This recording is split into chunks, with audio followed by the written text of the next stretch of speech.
અમદાવાદના પ્રહલાદનગર વિસ્તારમાં આવેલ સુપ્રસિદ્ધ ગ્વાલિયા સ્વીટ્સ રેસ્ટોરન્ટમાંથી ઓનલાઈન મંગાવેલ છોલે ભટુરેમાંથી 2 વંદા નીકળવાની ઘટના પ્રકાશમાં આવી છે. અમદાવાદમાં બહારની હોટલ અને રેસ્ટોરન્ટમાં ખાવા પીવાનું પણ હવે બંધ કરવું પડે તેવી સ્થિતિ સર્જાઈ છે.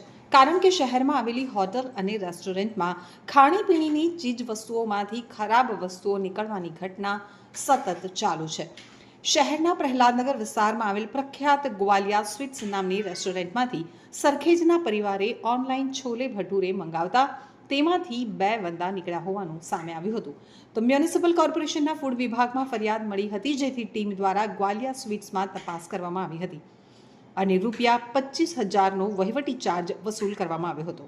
અમદાવાદ મ્યુનિસિપલ કોર્પોરેશનના ફૂડ વિભાગના વડા ડોક્ટર ભાવિન જોશીએ જણાવ્યું હતું કે પ્રહલાદનગર વિસ્તારમાં આવેલી ગ્વાલિયા સ્વીટ્સ નામની રેસ્ટોરન્ટમાંથી ઓનલાઈન મંગાવેલા ફૂડમાંથી વંદા નીકળ્યા હોવાની ફરિયાદ મળી હતી.